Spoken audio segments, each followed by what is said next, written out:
This is one of the more unusual cameras I have, the TDC Stereo Colorist II. I got it because there was a cool exhibition at LACMA last year called 3D Double Vision, and they showed lots of stereophotography. And after that, I got really excited about it, and I had to get a stereoscopic camera. While I was shopping, I had to decide between the Victorian era cameras that shot dry plates or the 1950s era cameras that shot slide film mainly. In the end, I went with this because it was less of a hassle. You can still get dry plates from J Lane Pictoriographica, but it's kind of tricky to get all the right accessories to be able to put the dry plates into the camera. Like, you need these special metal sleeves and things like that, so I just went with the easier option. So I'll show you how this camera feels, and I'll also show you the viewers and the slide mounts and stuff that you also need to get to do stereophotography. So size and weight. This is a really long camera. If you put it next to the closest sort of analogous 35mm camera, the Olympus Pen, you can tell that if you put the lens right here, it basically lines up with the end of the camera, and if you move it over here, it lines up again. So it's basically two half-frame cameras stuck together. This shoots 18 by 24 frames, but this shoots 23 by 24 frames, almost square shaped. And you get 29 shots per roll of 36. So that's surprisingly a high number of shots per roll. You have to hold it like this because there isn't really much grip to hold it like one-handed or anything. It's just gonna fall out. So you have to hold it like that. It's a little bit sort of clunky when it's hanging off by your side, but it's not that bad, I guess, to carry around. It's not very heavy for its size. It's surprisingly light, but it's also a little bit sort of cheap-ish feeling. A lot of cameras from the 50s are sort of average in build quality, and this is one of those. So next, I guess I'll talk about the viewfinder. There are no frame lines, and it's really, really small and squinty. It's worse than the Olympus Pen, actually. It's a little bit dim. It's kind of hard to tell where the edges of the picture are going to be just because there are no frame lines, and the eye relief is not good. I have to move my eye around quite a bit to see all the edges. There's a warm yellow cast to it also, and the rangefinder spot is circular and it has crisp edges, so that's nice, but it's not very contrasty. If I try to focus on something, let's say the window frame,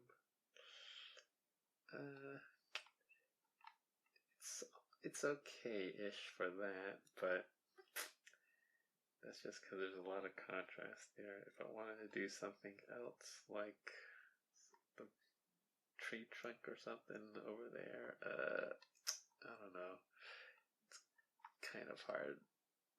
Yeah, so the contrast of the rangefinder spot, it's not that great exactly. It's easy enough if you find something with plenty of contrast. So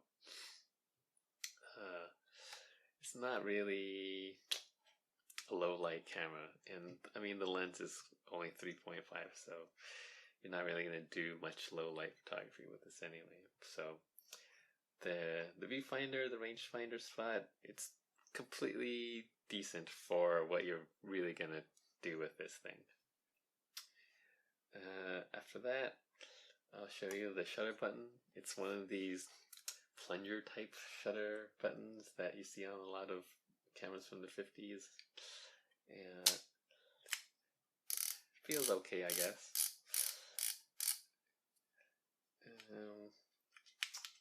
Nice and springy.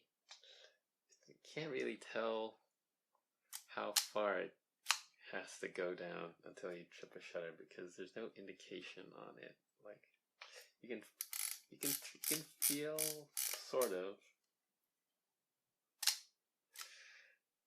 when the pressure gets to a certain point, but it's not very good for the decisive moment or anything like that. The shutter itself is kind of loud for a leaf shutter. I think it's because the linkage between the two lenses is sort of complex or something. But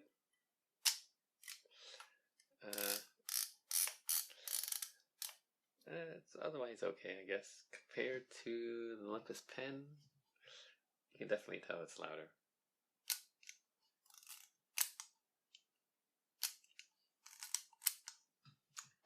Compared to that to this, yeah. Sort of a thicker sound too. It's not as crisp. The film advance knob, nice and smooth, very ratchety, clicky feel to it. The frame counter spins whenever you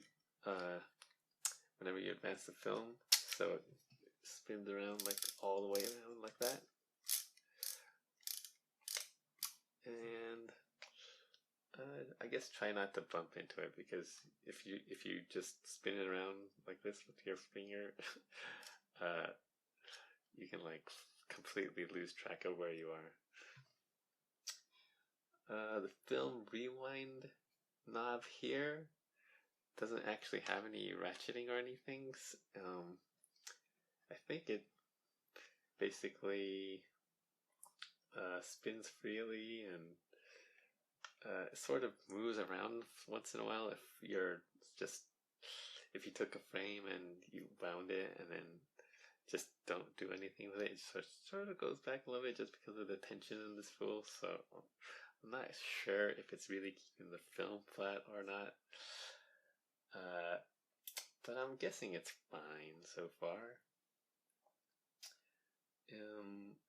Aside from that, I guess all the controls on the lens.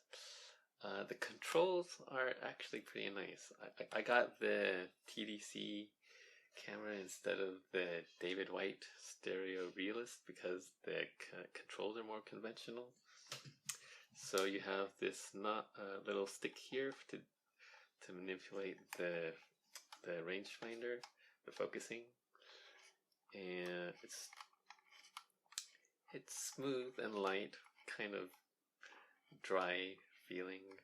It's not a really well dampened and heavy focusing feel.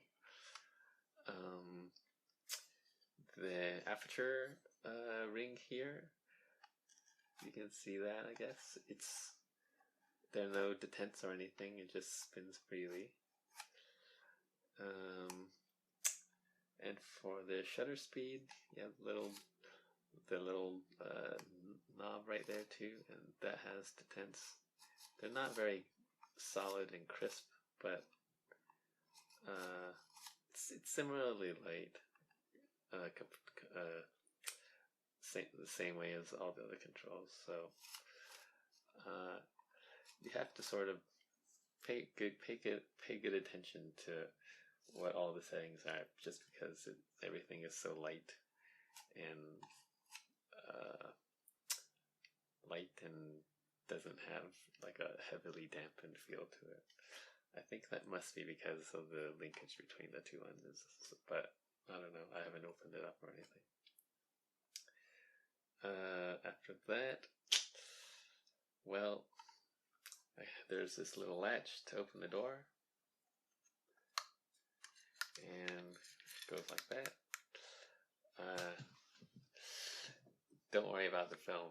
You just need to have some film in it to be able to trip the shutter and advance the winding knob.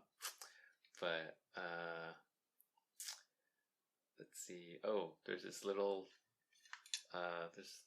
metal lever, I guess, here for you to rewind the film. So if you want to do this, it won't go, but once you do that, then it'll wind.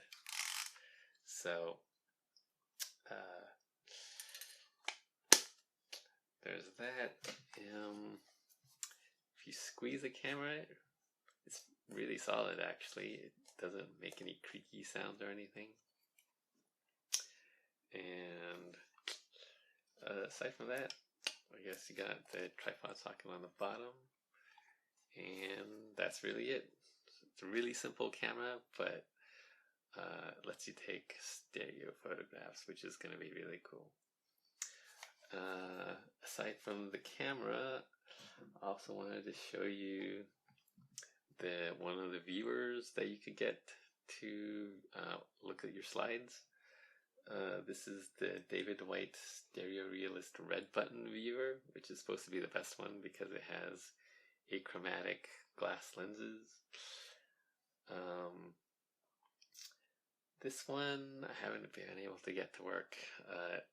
The batteries leaked and I had to clean it all out, and I had to get a replacement red button from Dr. T3D.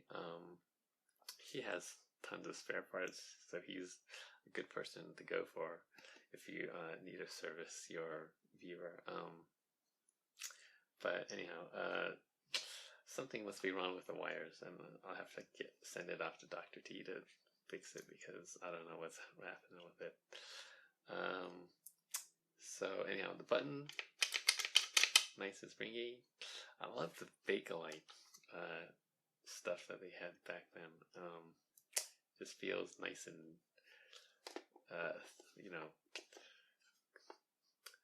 heavy and whatever, you know.